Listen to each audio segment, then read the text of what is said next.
അതൊരു പ്രത്യേക സമയത്താണ് ആ തടസ്സങ്ങൾ ഉണ്ടായത്. ഗോപാലേട്ടൻ എനിക്ക് ഏതാണ്ട് 45 വർഷമായിട്ട് അറിയാൻ തന്നെ. ഞങ്ങൾ മദ്രാസിൽ അന്നും എന്നെ കാണുമ്പോഴുള്ള അതേ ആ സ്നേഹം തന്നെയാണ് ഈ 45 വർഷം കഴിഞ്ഞിട്ട് അദ്ദേഹം ഇപ്പൊ കാണുമ്പോഴും അതേ ചിരിയും അതേ. പിന്നെ ഇതിലൊരു മനസ്സ് വേണം ഒരു സിനിമയെ സഹായിക്കാൻ. ഒരു ഗോപാലേട്ടൻ നമ്മൾ വിളിച്ച് ഗോപാലേട്ടൻ ഇങ്ങനെ ഒരു പ്രോബ്ലം ഉണ്ടെന്ന് പറയുന്ന സമയത്ത് അയ്യോ മണി അത് ഞാൻ കുറച്ച് കഷ്ടമാണ്, നമുക്ക് പിന്നെ ചിന്തിക്കാം, അങ്ങനെയല്ല അദ്ദേഹം പറഞ്ഞത്. അദ്ദേഹം ഒരു നല്ല സിനിമ നിന്ന് പോകരുത് എന്ന് പറഞ്ഞിട്ടാണ് നമ്മളെ കൂടെ. ഇതിനു മുമ്പ് അദ്ദേഹം എത്രയോ പ്രാവശ്യം നമുക്കൊരു സിനിമ ചെയ്യണം എന്ന് പറഞ്ഞ് വന്നിരുന്നു.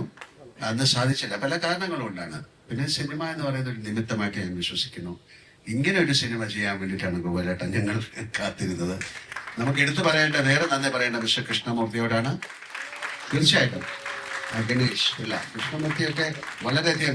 ഞാൻ ചോദിച്ചു എത്ര നാളായി വീട്ടിൽ പോയിട്ട് വന്നത്. ഇപ്പൊ പറഞ്ഞു 3-4 മാസമായിരുന്നു. ഞാൻ ആ 3-4 മാസത്തിന്റെ കാര്യമല്ല പറയുന്നത്, അദ്ദേഹം ഈ സിനിമയ്ക്ക് വേണ്ടി. അപ്പൊ ഇങ്ങനെ ഒരുപാട് പേർക്ക് നന്ദി പറയേണ്ട ഒരു സിനിമയാണ്. തീർച്ചയായിട്ടും നിങ്ങളോടും മീഡിയയോടും ഒക്കെ ഞങ്ങൾക്ക് വളരെയധികം നന്ദിയുണ്ട്.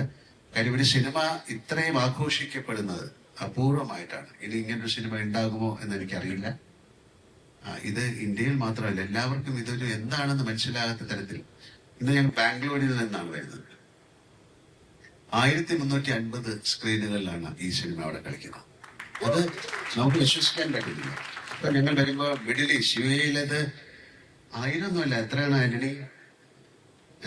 1000 നമ്പർ പറയാൻ നമുക്ക് പറ്റുന്നില്ല, അത്രയും. അതുപോലെ ജർമ്മനിയില്. എന്തായാലും ഇങ്ങനെ ഒരു വലിയ സിനിമ ഇതൊരു നിമിത്തമാണ്. ഇത് സംഭവിക്കേണ്ടതായിരിക്കും. അല്ലെങ്കിൽ നാളെ കഴിഞ്ഞിട്ട് ഈ സിനിമയുടെ കാര്യം എനിക്ക് പറയാൻ പറ്റുള്ളൂ. We created something big and we are presenting it you. ഞങ്ങളൊരു കാര്യം ഉണ്ടാക്കി, അത് ഞങ്ങൾ നിങ്ങൾക്ക് തരുന്നു. ഇതൊരു എന്റർടൈനർ ആണ്. ഒരു എന്റർടൈൻമെന്റ് ഉണ്ടാക്കുക എന്ന് പറയുന്നതാണ് ഏറ്റവും വലിയ പ്രയാസം. നമ്മൾ ഈ സിനിമ കണ്ടിട്ട് നിങ്ങൾക്ക് ഇതില് കലാമൂല്യം എന്താണ് എന്ന് ചോദിച്ചു കഴിഞ്ഞാൽ ആ സിനിമയുടെ മേക്കിംഗ് ആണ് അതിന്റെ കലാമൂല്യം. നിങ്ങൾക്ക് ആ സിനിമ കണ്ടുകൊണ്ടിരിക്കുന്നതാണ് അതിന്റെ കലാമൂല്യം. അത്തരത്തിൽ വളരെയധികം എന്താണ് വിയർപ്പും രക്തവും ഒക്കെ ഒഴുക്കി ഉണ്ടാക്കിയ ഒരു സിനിമയാണ്. ആ സിനിമ നന്നാകട്ടെ എന്ന് ഞാൻ പ്രാർത്ഥിക്കുന്നു. കാര്യം അതിന്റെ പുറകിൽ ഒരുപാട് പേരുടെ പ്രാർത്ഥനയുണ്ട്.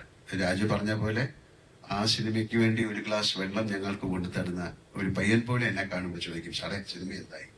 കാര്യം ദാറ്റ് കൈൻഡ് ഓഫ് കമ്മിറ്റ്മെന്റ് അതൊരു വലിയ അത്യപൂർവമായിട്ട് കിട്ടുന്ന കാര്യമാണ്. പിന്നെ പെട്ടെന്നൊരു കാര്യം കൂടെ പറയുന്നത്, ഇതൊരു ഒരു എന്താണ് ഒരു വലിയ പ്ലാറ്റ്ഫോമാണ്. ഇങ്ങനെയും സിനിമ നമുക്ക് ചെയ്യാൻ സാധിക്കും മലയാളത്തിൽ നിന്ന്. എല്ലാവരും ചോദിക്കും മലയാളത്തിൽ നിന്ന് ഇങ്ങനെ ഒരു സിനിമ. ഞാൻ പറഞ്ഞൊരു ബാഹുബലി, ആ ബാഹുബലി കൊണ്ടാണ് ഒരു ലോകം മുഴുവൻ തെലുങ്ക് സിനിമയെ വളരെയധികം സ്വീകാര്യത നേടിയത്. ഒരു KGF അല്ലെങ്കിൽ അങ്ങനെ ഒരു സിനിമ കൊണ്ടാണ് കന്നഡ. അതുപോലെ പിൽക്കാലത്ത് ഇനി വരുന്ന കാലത്ത് മലയാള സിനിമ ഏറ്റവും കൂടുതൽ അറിയപ്പെടാൻ പോകുന്നത് എമ്പുരാൻ വഴിയാകെ പേര്. ഇത് ഞാൻ പ്രാർത്ഥിക്കുന്നു. ഒരിക്കൽ കൂടി ഇവിടെ എല്ലാവർക്കും നന്ദി പറയുന്നു. എന്റെ കൂടെ അഭിനയിച്ചവർക്ക്, ഈ സിനിമയിൽ പങ്കെടുത്തവർക്ക്, പ്രേക്ഷകർക്ക്, ഇവിടെ ഇരിക്കുന്ന എല്ലാവർക്കും എന്റെ ഹൃദയത്തിന്റെ ഭാഷയിൽ നന്ദി പറയുന്നു.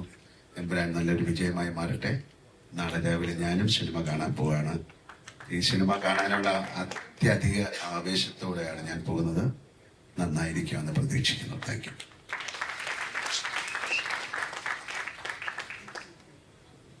സോറി, ഞാൻ സംസാരിച്ചുകൊണ്ടിരുന്നപ്പോൾ ഇങ്ങോട്ട് കയറി വന്ന കുറച്ച് ആൾക്കാരുണ്ട്. അപ്പൊ എനിക്ക് ഒരു വാക്ക് അവരെ കുറിച്ച് പറയണം. ഈ സിനിമയുടെ മാർക്കറ്റിംഗ് നമുക്ക് തുടങ്ങാൻ സാധിച്ച ദിവസം മുതൽ എന്റെ മനസ്സിലുള്ള കുറച്ച് കാര്യങ്ങളെങ്കിലും നമുക്ക് പുൾ ഓഫ് ചെയ്യാൻ സാധിച്ചതിന്റെ പിന്നിലെ പ്രയത്നത്തെ കുറിച്ച് ഞാൻ പറഞ്ഞു. ഒന്ന് കൃഷ്ണമൂർത്തി, ഗണേഷ്, ഓഫ് കോഴ്സ് എന്റെ നിർമ്മാതാക്കൾ. രണ്ടുപേരും എനിക്ക് എടുത്ത് പറയേണ്ടതായിട്ടുണ്ട്. ഒന്ന് ആശിഷ് ആന്റണി, അനീഷ് ആന്റണി. ഒന്ന് എണീറ്റ് വെക്കും. ആന്റണി പെരുമാറിന്റെ മക്കളാണ്. അച്ഛന്റെ എല്ലാ ഗുണങ്ങളുമുള്ള, അച്ഛന്റെ കുഴപ്പങ്ങളൊന്നും ഇല്ലാത്ത രണ്ടുപേരാണ്. ഇവരാണ് ഉറങ്ങിയിട്ടില്ലെന്നൊന്ന് കുറച്ച് ദിവസമായിട്ട് കേട്ടോ. ഞാനും ഉറങ്ങാൻ സമ്മതിച്ചിട്ടില്ല. രാത്രി 2 മണി 3 മണിക്കൊക്കെ ഞാനിങ്ങനെ ശല്യപ്പെടുത്തിക്കൊണ്ടിരിക്കും. Thank you for all the support. നിങ്ങൾ ഇല്ലായിരുന്നെങ്കിൽ എനിക്ക് പുൾ ഓഫ് ചെയ്യാൻ പറ്റില്ലായിരുന്നു. അതുപോലെ തന്നെ സജീവ്, ഭയങ്കര ഫാൻസ് ആയിരിക്കുമല്ലോ മോഹൻലാൽ ഫാൻസിനിടയിൽ. സജീവ് ഉണ്ട്, ഉറങ്ങിയിട്ടില്ല സജീവ് ഒക്കെ. വിപിൻ അവിടെ, വിപിൻ എന്റെ ടീം പെർഫാക്റ്റീവ് ഹെഡ് ചെയ്യുന്ന ആളാണ്. ഇവരാരും കഴിഞ്ഞ ഒരാഴ്ചയായിട്ട് ഉറങ്ങിയിട്ടൊന്നുമില്ല. സിനിമ ഇൻഫാക്ട് ഒരു വലിയ സിനിമയ്ക്ക് പലപ്പോഴും സംഭവിക്കുന്ന ഒരു ക്രൈസിസ് എന്ന് പറയുന്നത് അവസാന നിമിഷവും ജോലി തീരാതിരിക്കുക എന്നുള്ളതാണ്. ഈ സിനിമയ്ക്ക് നേരെ തിരിച്ചായിരുന്നു. ഞാൻ മാർച്ച് 3-ാം തീയതി സിനിമ സെൻസർ ചെയ്ത് കഴിഞ്ഞു. അപ്പോഴേക്കും എന്റെ സിനിമയുടെ എല്ലാ വർക്ക്സും ഏറെക്കുറെ തീർന്നു. പിന്നെ ഒരു ഫൈനൽ മിക്സ് ഒന്ന് ചെക്ക് ചെയ്യുക എന്നൊക്കെ അത്തരം ഒരു പേരിന് ചെയ്യേണ്ട ജോലികളെ ബാക്കി ഉണ്ടായിരുന്നുള്ളൂ. പിന്നെ നമുക്ക് ചെയ്യാൻ പറ്റാതിരുന്നത് ഇതിന്റെ മാർക്കറ്റിംഗ് ആണ്. അത് പിന്നെ തുടങ്ങി കഴിഞ്ഞൊരു ഒരാഴ്ചയായിട്ട് ലാലേട്ടനും ഞാനും ഇന്ന് രാവിലെ തമാശക്ക് പറയായിരുന്നു, ഡെയിലി രാവിലെ എണീക്കുമ്പോൾ ഇതിപ്പോ ഏത് സിറ്റിയാണ് ഏത് ഹോട്ടലാണെന്ന് മനസ്സിലാകാത്തൊരവസ്ഥയായിരുന്നു. പക്ഷെ അതിന് കൂടെ നിന്നതിന് ഒരുപാട് നന്ദി. Thank you so much. All right.